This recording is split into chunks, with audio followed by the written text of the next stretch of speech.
Golden ലീഫിൽ നിന്നാണ്. അപ്പോൾ നമുക്ക് ഡെനിമിൽ കുറച്ച് വെസ്റ്റേൺ ഡ്രസ്സസ് അവൈലബിൾ ആണ്. നമുക്ക് കുറച്ച് എൻക്വയറീസ് വന്നിട്ടുണ്ടായിരുന്നു. അപ്പോൾ ഞങ്ങൾക്ക് ഓരോന്നായിട്ട് കാണിച്ചു തരാം. ഫസ്റ്റ് വന്നിട്ട് നമുക്കൊരു ജംസ്യൂട്ട് മോഡലാണ്. നമുക്കിത് ഉള്ളിൽ മിനർ വെച്ചിട്ടും പുറത്ത് സ്ട്രഗ് വെച്ചിട്ടും കോട്ട് വെച്ചിട്ടൊക്കെ നമുക്കിത് സ്റ്റൈൽ ചെയ്യാം. ഇതൊരു പ്ലെയിൻ ആണ് വരുന്നത്. അപ്പോൾ നമുക്ക് പിന്നത്തെ ഒരു പീസ് വരുന്ന ഒരു ജംസ്യൂട്ട് മോഡലാണ്. ഷോർട്ട് ഡ്രസ് ആണ്.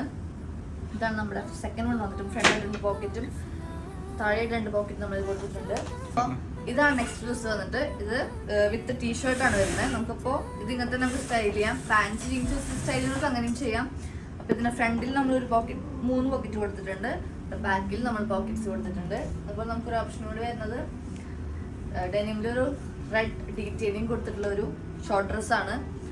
2 സൈഡ് പോക്കറ്റ്സ് കൊടുത്തിട്ടുണ്ട്. ഫ്രണ്ട് ഓപ്പൺ ആണ് നമുക്ക് വരുന്നത്. അപ്പോൾ നെക്സ്റ്റ് വന്നിട്ട് ഇതാണ്. അപ്പോൾ ഫീഡിങ് മദേഴ്സിന് സ്റ്റൈലായിട്ട് ഡ്രസ്സ് ചെയ്യണമെങ്കിൽ ഇതൊരു ഓപ്ഷനാണ്. ബിക്കോസ് ഇത് നമുക്ക് ഫ്രണ്ട് ഓപ്പൺ ആയതുകൊണ്ട് ഫീഡ് ചെയ്യുന്ന കാര്യങ്ങളൊക്കെ നമുക്ക് സുഖമായിരിക്കും. അതുപോലെ നമുക്കൊരു ഓപ്ഷൻ കൂടി ഉണ്ട്. അതാണ് നെക്സ്റ്റ് ഓപ്ഷൻ വന്നിട്ട് ബ്ലൂവും വൈറ്റും കോമ്പോ. എപ്പോഴും ട്രെൻഡിങ് ആണ് ഈ കളർ കോമ്പോ നമുക്ക് ഡെനിമിൽ. അപ്പോൾ ഇത്രയ്ക്ക് ഓപ്ഷൻസ് ആണ് ഇപ്പോൾ നമ്മുടെ അവൈലബിൾ ആയിട്ടുള്ളത്. വേറെ ഏതെങ്കിലും മുതലൊരു പീസാണ്. അപ്പോൾ ഏതെങ്കിലും വേണ്ടവർ ഇപ്പം തന്നെ DM ചെയ്യുക.